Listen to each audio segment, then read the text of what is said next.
left and right, and everyone was screaming. My phone buzzed against my palm. Officers at the next stop, stay in your seat. But when she dug into the bag, I knew I couldn't sit still. I dove up the aisle and wrapped both arms around hers, pinning the purse shut against her chest while she thrashed and howled in my ear. The driver stood on the brakes. The bus screeched into the stop, and the jolt ripped her out of my arms and threw me into the seats. She grabbed the weapon from her purse and turned toward the passengers. Bang! An officer stood in the open doors with his gun raised, and she crumpled against the window, grabbing her wounded arm. Everyone poured out onto the sidewalk while 2 officers hauled her off the bus. I dug the note out of my pocket, smoothed it flat against my leg, and handed it to the officer taking my statement. He read it and went quiet. That's her husband. He's been chasing this route all morning trying to warn people. Every call we got today was about him, not the woman. My best friend Felix walked into our school dance in a full creeper costume while everyone else was dressed in suits and ties. He pointed, "See Sabrina over there? I've been in love with her since kindergarten, and tonight I'm finally gonna ask her out." His creeper costume looked legit, and I laughed while pointing at the "No Smoke Allowed" sign. "Are you going to explode or something?" He leaned in. "Just watch.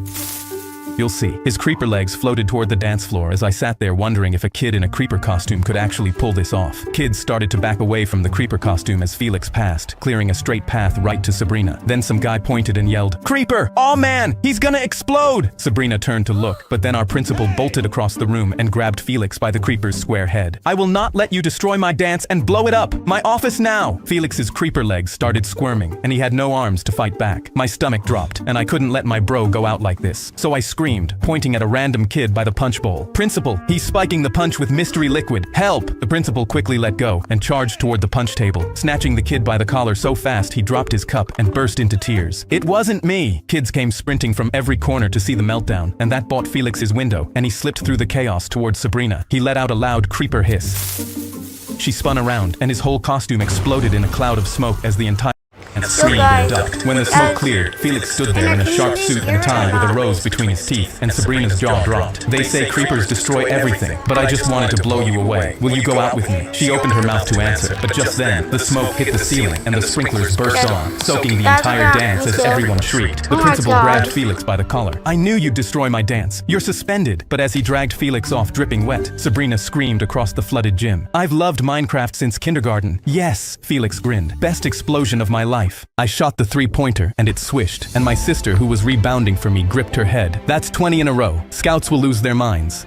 I ran over and grabbed her hand, but she wasn't breathing. At the hospital, they hooked her on tubes and told us her lungs had failed. She needed a transplant or she'd be dead in 7 days. Out of the whole family, I was the only match. "I'll do it. Take my lung." I raised my hand. They started prepping me, but my dad immediately stepped between us. "He's not doing it." He placed his hands on my shoulder. "You're not giving your lungs to your sister. She's just a schoolgirl while you're going to the NBA. You need them more than her. We'll find another donor." I was shocked and looked at the doctor, but he shook his head. "Since you're underage, we can't operate without a parent's signature." That night, Dad held up all my D1 scholarships letters. "You can't throw this away. This family needs you." I told him this family needs Maya and walked past him into her room. I took her hand and watched her chest rise and fall slowly. "You just gotta breathe for me. I'll do anything to make sure you breathe." Dad watched from outside and shook his head. The next morning, I dialed every transplant coordinator I could find online, but all 63 said I needed a parent's signature. Dad's hand landed on my shoulder. "Don't worry, your mom's calling every hospital in the state looking for a donor right now." But when I looked over, she was playing Candy Crush on her phone. 2 days later, I was holding Maya's hand when her monitors started screaming. I panicked, and nurses instantly came sprinting down the hall, bumping into my dad and knocking him down on the way. I sat 5 feet away from my sister, watching them calling her oxygen numbers out loud while they dropped. The doctor called my parents in afterwards. "We have hours to get a transplant, not days. Maya could die at any moment." My parents looked at each other, and my mom said, "Maybe it's time to think about funeral arrangements." I stood there in disbelief as my dad nodded and started talking about which funeral home was appropriate. I couldn't take it anymore and grabbed the consent form off the doctor. I shoved it into my dad's chest. "Sign it." My dad went to shake his head, but I got in his face. "Sign it, or I'm cutting you out of my life forever. You'll lose both me and Maya, and if I make the NBA, you're not getting a cent." My mom started crying, and my dad held the papers in his hands for a long time. Then he took the pen and signed. Doctors immediately prepped me, and I woke up after surgery with my chest wrapped soaked and on fire, but Maya was in the bed beside mine, her chest rising on its own. Through the window I could see my parents sitting in the hallway, heads down, but I didn't care. I reached out and took Maya's hand. Now me and Maya shoot threes out back again. I can't make 20 in a row anymore, but she's alive to rebound for me, and that's all that matters. I was frat freaking at my first frat party when suddenly the front door got kicked open and cops started flooding in the house. The music cut out and everyone froze. An officer looked around at the destroyed house and screamed, "This is an illegal party with serious property damage. Who is responsible for this?" I was just the new guy trying to get into the frat, so I didn't know what to do. That's when the frat leader James whispered, "Take the blame for this, and you're in the frat. Guaranteed." I shook my head no, and his face hardened. He spun around and pointed at me. "Officer, it was him. He threw this whole party." My heart dropped. The cops grabbed me with disgust and dragged me toward the door while the entire party watched. Outside, the entire frat backed up James's lie. "Yeah, it was him. He hosted this party." James pointed at me, smirking. "Officer, I tried to stop him, I swear, but he refused." I felt my face go red with anger. It was my word against the whole frat, and the cops believed every word. Before I could even speak, they slapped handcuffs on my wrists. "We're contacting your school. You'll be expelled and charged for all the damages tonight." "Party's over, buddy." My stomach dropped. I was losing everything for a party I didn't even throw. Desperate, I blurted out, "It's not true. They're lying. Call the homeowners. This house has to have cameras. Please." But the second I said it, James's face went pale. "Well, wait. You don't need to call them. Don't call them." He stammered like he was hiding something. But an officer was already on the phone. Another officer said, "Too late, buddy. They'll be on their way soon." Moments later, a car pulled up and an older couple stepped out. The second James saw them, he started shaking. He scrambled, pointing at me. "It was him. He threw the party, I swear." But the woman didn't even look at me. She crossed her arms and stared James down. "James, this is the third time you've trashed our house. We're so tired of paying for your frat party's damages. You're a terrible son." My jaw dropped. These were his parents and his house. His dad turned to the officer. "Arrest him. It's time he finally pays for what he does." The cops uncuffed me and slapped them right on James. As they dragged him to the car, I said, "After party at my house?" When a firefly bit me at a cookout, I dropped my burger and texted my boss, "I quit," because I knew I'd just been chosen. I'd seen every superhero movie ever made. A bug bites you. You wake up swinging between skyscrapers. My brother asked if fireflies even have teeth, and I told him destiny doesn't answer stupid questions. I gave myself 1 week to master my powers and find my first bad guy. Day 1, I stood in my living room and snapped my wrist at the wall like I'd practiced 100 times. Nothing came out but a sneeze. I figured my powers just needed to warm up. Day 3, something twitched on my back, and 2 wings the size of my thumbnails unfolded behind me. I screamed so loud my neighbor banged on the wall. I could fly. I climbed onto my window ledge 2 floors up, spread my arms, and jumped. The wings flapped exactly hard enough to do absolutely nothing. I went straight down into the dumpster behind my building. Lying in a pile of banana peels, I noticed my hands were glowing. Not glowing cool, glowing like a nightlight in the middle of a sunny afternoon, where nobody could even tell. That was my big superpower. Not webs, not flying, not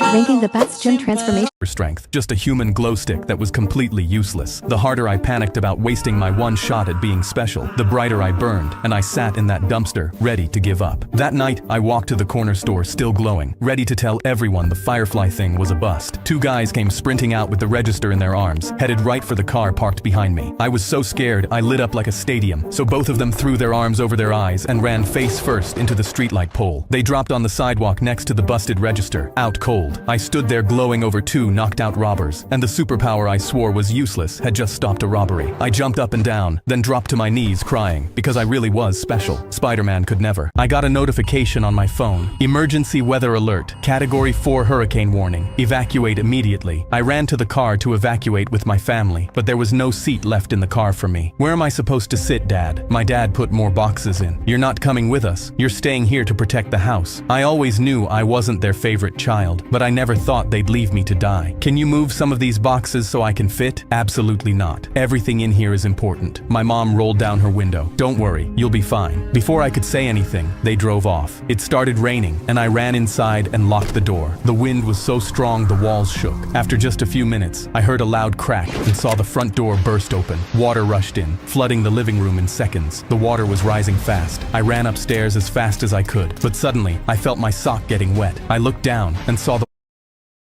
pulled the attic ladder down and climbed up. My hands were shaking. This was the highest point in the house. I shut the attic door and sat down. If the water reaches me here, I wouldn't have anywhere else to go. For a moment, everything was still. Then a window exploded. Glass flew across the attic and a piece sliced into my leg. I screamed and pulled it out of my skin. Water started pouring in through the broken window, making the water rise faster. When the water rose to my chest, I realized I was going to die in the house my parents left me to protect. Then I heard a helicopter outside. I punched the ceiling above me until it broke open. I climbed onto the roof and waved my arms in the rain. The helicopter spotted me and pulled me up. A man looked at me confused. "Are you alone? Where's your family?" "They left me in the house." "They left you alone in a Category 4 hurricane?" I could tell by his face he knew this wasn't an accident. "Don't worry, kid. We'll help you." I was alive, but my parents didn't know that yet. A few days later, my family arrived at the house. Undercover police cars were outside the house waiting for them. My mom stepped out and saw me standing with them. "You're still alive?" The officer stepped out of the car and arrested them for attempted murder. I looked at them. "Don't worry, guys. You'll be fine." I made one bird noise at lunch, and Sean threw a chicken nugget at my face. Everyone at the table had dared me to do the hawk again, so I tipped my head back and let it rip across the cafeteria. For one perfect second, even the lunch ladies froze. Sean picked up a nugget, fired it across the table, and hit me on the cheek. "Do a real talent, bird boy." I could copy any bird in the state. Red-tailed hawk, mourning dove, the angry blue jay outside my window. Even the ostrich boom that sounded so fake my dad had laughed until he coughed. Nobody cared. They just wanted the show. So I shoved my tray away while Sean flapped both arms and squawked into his milk carton. That weekend, our class took a bus to a petting farm for the spring trip. Sean spent the whole ride pecking the air beside my ear until the teacher moved him 3 seats back. We were halfway through the goat pen when a gate banged open behind the barn. Nobody had mentioned an ostrich. It came around the corner at full speed, neck stretched out, feet hammering dirt.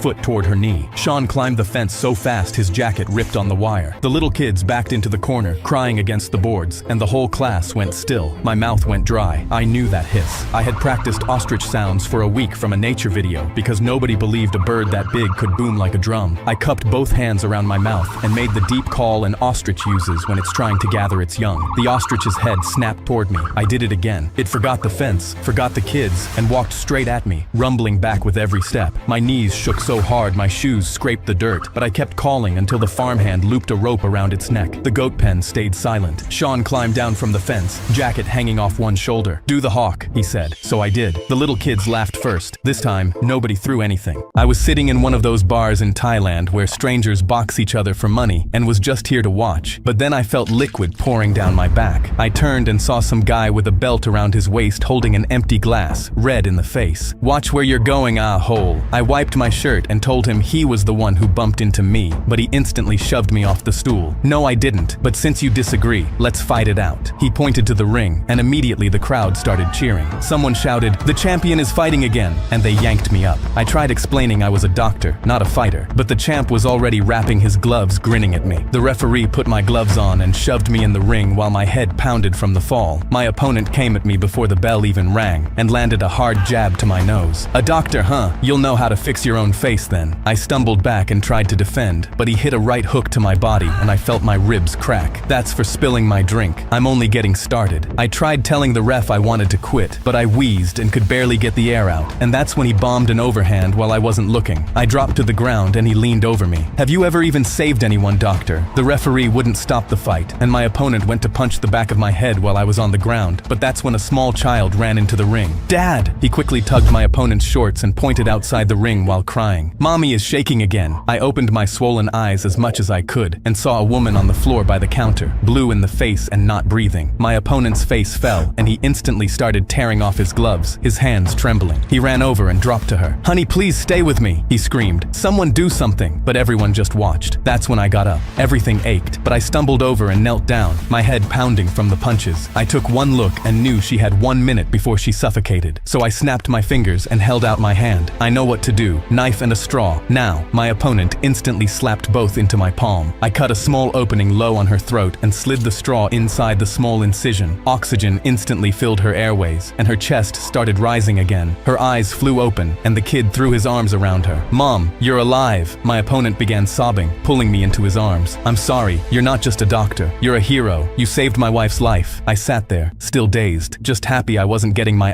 whooped anymore. A woman put her dollar into the hospital vending machine, but the candy bar she selected got caught on the coil and wouldn't dispense. She immediately started punching the glass, but the candy just wouldn't fall. I went to the vending machine beside her and got my own snack cleanly, and when I looked over, the woman was now on her knees reaching her arm up through the dispenser slot. I asked, "Why don't you just use this vending machine?" But she didn't even look up. "I want this one." I thought, screw it, and put my own arm in the dispenser slot to help her, but the candy was too far away. I got her a wire hanger, but after it still wasn't long enough, I suggested we rock the vending machine back and forth. She grabbed one side, I grabbed the other, and we rattled as hard as we could. She kept repeating, "I don't have much time," but the candy still wouldn't fall, and the woman started tearing up and shook the vending machine like she was angry at the world. I laughed because I couldn't understand why she wouldn't just use the other machine. Then she started One more, watch what's gonna happen. On and on and on and on and on and on and on and on and "Stop, or we'll have to call security and press charges." But she replied, water was pooling on the floor around